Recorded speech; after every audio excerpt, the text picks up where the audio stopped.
Damai sejahtera Allah yang melampaui segala akal, hati dan pikiran manusia, itulah kiranya yang memelihara hati dan pikiran kita di dalam Yesus Kristus. Amin. Bapak, Ibu, Saudara-saudari, kita akan melaksanakan ibadah malam Pasyun, yaitu malam Kamis Budi. Pada malam ini, Kamis 9 April 2020. Untuk itu mari kita dengarkan firman Tuhan dari Keluaran pasal 12 ayat 24 sampai ayat 28. Begini firman Tuhan. Kamu harus memegang ini sebagai ketetapan sampai selama-lamanya bagimu dan bagi anak-anakmu. Dan apabila kamu tiba di negeri yang akan diberikan Tuhan kepadamu, seperti yang difirmankannya, maka kamu harus pelihara ibadah ini. Dan apabila anak-anakmu berkata kepadamu, apakah artinya ibadahmu ini? Maka haruslah kamu berkata, itulah korban Paskah bagi Tuhan yang melewati rumah-rumah orang di Mesir ketika ia menulahi orang Mesir, tetapi menyelamatkan rumah-rumah kita. Lalu berlututlah bangsa itu dan sujud menyembah. Pergilah orang Israel, lalu berbuat demikian, seperti yang diperintahkan Tuhan kepada Musa dan Harun. Demikianlah diperbuat mereka. Bapak, Ibu, Saudara-saudari, Paskah dalam bahasa Ibrani, Pesach, artinya melewati. Peristiwa ini merupakan peristiwa besar bagi bangsa Israel, di mana Tuhan melepaskan dan membawa Israel keluar dari perbudakan Mesir. Peristiwa ini amatlah sangat penting, sebagaimana diperintahkan dan ditetapkan pada ayat 24. Kamu harus memegang ini sebagai ketetapan sampai selama-lamanya bagimu dan bagi anak-anakmu. Peristiwa ini tidak boleh dilupakan dan dilepaskan dari sejarah Israel yang menyelamatkan bangsa Israel keluar dari perbudakan Mesir. Bapak, Ibu, Saudara-saudari, pada ayat-ayat sebelumnya kita akan melihat bagaimana proses pelaksanaan Paskah itu. Pada tanggal 10 pada bulan pertama, yaitu bulan yang menjadi permulaan segala bulan, yaitu tertulis dalam ayat 2. Setiap rumah tangga mengambil seekor anak domba jantan, atau bisa juga kambing yang berumur 1 tahun dan tidak bercacat. Pada hari ke-14 bulan itu, seluruh jemaat Israel berkumpul dan menyembelih domba itu pada waktu senja.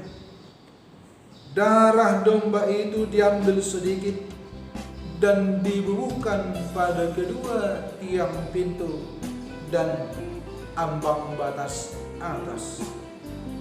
Dagingnya dipanggang dan dimakan dengan roti yang tidak beragi beserta dengan sayur pahit.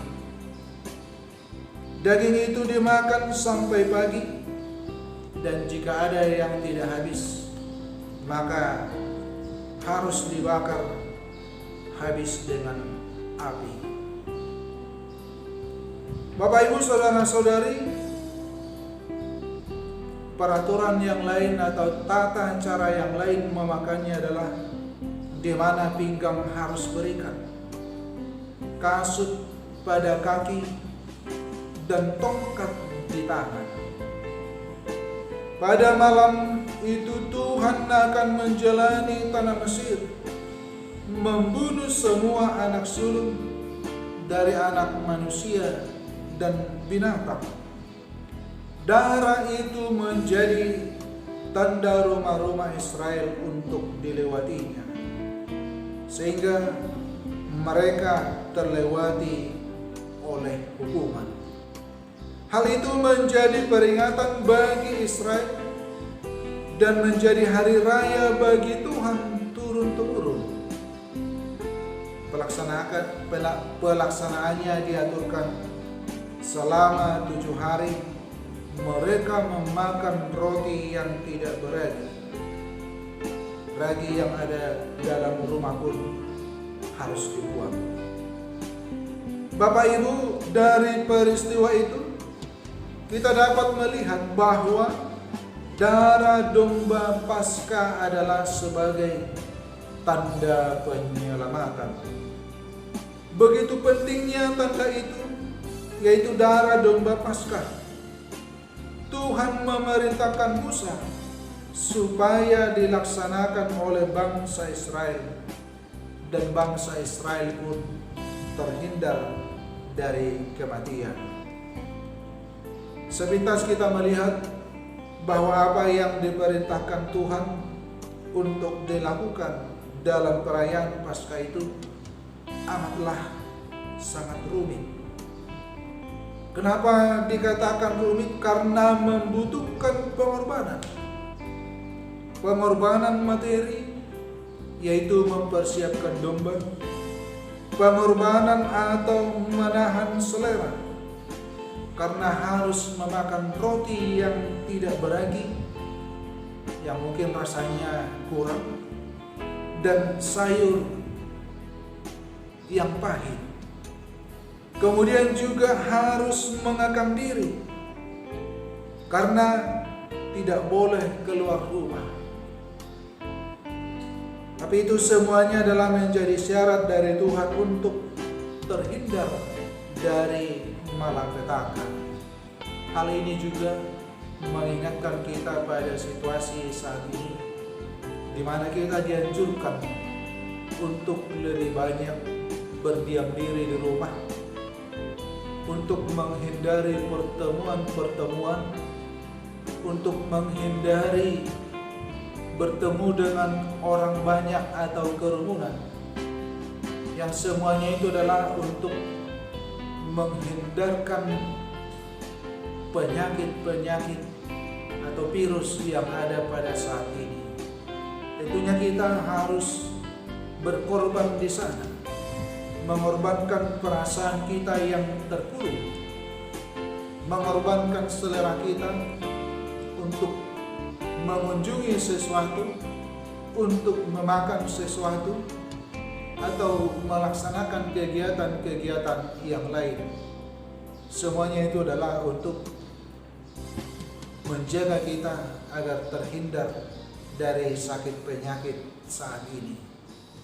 Bapak, Ibu, saudara-saudari yang terkasih, peristiwa penyelamatan itu harus direspon bangsa Israel menjadi perayaan turun-temurun, menjadi ibadah yang harus dipelihara, sehingga anak-anak Israel turun-temurun melaksanakannya sebagai ibadah korban Paskah bagi Tuhan, mengingat pelepasan bangsa Israel dari perbudakan Mesir.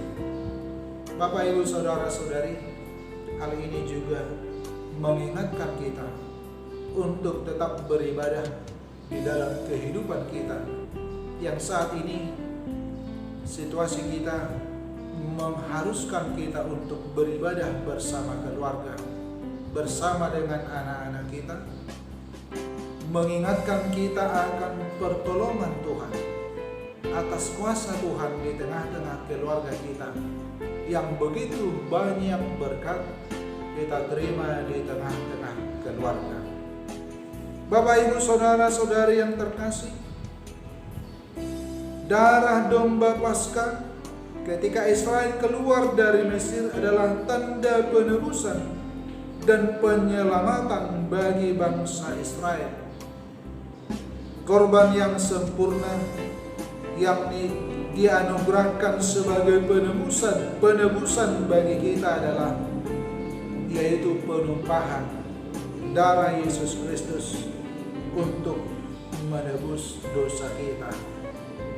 Besok akan kita laksanakan juga ibadah di tengah-tengah keluarga untuk merayakan, mengingat penebusan Tuhan Yesus melalui kematiannya di kayu salib. Karena kasih Allah, dikorbankannya anaknya Yesus Kristus, yang seharusnya kitalah yang menanggungnya. Hutang dosa kita telah dihapusnya. Kita telah ditebus dari cara hidup yang sia-sia yang kita warisi dari nenek moyang kita. Kita ditebus bukan dengan barang yang fana.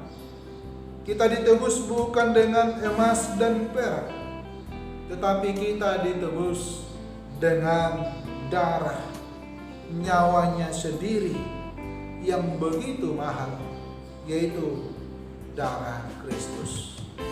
Bapak, Ibu, saudara-saudari yang terkasih, sebagaimana Tuhan meminta bangsa Israel yang ditebus itu untuk melakukan ibadah bagi Tuhan, maka kita diminta juga menyucikan diri di dalam ketaatan dan kebenaran Tuhan, mengamalkan kasih persaudaraan yang tulus dan ikhlas, mengamalkan kasih dengan sungguh-sungguh, dengan segenap hati. Bapak, Ibu, saudara-saudari yang terkasih, inilah saatnya kita mengenang perjalanan Tuhan Yesus yang membebaskan kita, yang menebus kita dari keberdosaan kita. Kita dilewatkan dari berbagai tantangan kehidupan. Kita dilewatkan dari persoalan-persoalan yang menurut kita tidak mungkin kita lewati. Tetapi Tuhan masih menolong kita. Dan satu hal yang kita harapkan, kita bisa melewati tantangan yang sedang kita hadapi di tengah-tengah kehidupan kita, di tengah-tengah dunia ini. Kiranya Tuhan menguatkan kita untuk melewatinya. Amin. Bapa di dalam Yesus Kristus, terima kasih Tuhan, Engkau telah menganugerahkan anakmu Yesus Kristus menjadi tebusan bagi kami. Engkau berikan anakmu tersalib di kayu salib, tercurah darahnya untuk penebusan kami. Kiranya kami mau Tuhan menerima penebusan, sehingga kami tetap mau beribadah dan percaya kepada Tuhan. Engkaulah di dalam Yesus Kristus yang mau dan mampu menebus kami. Amin.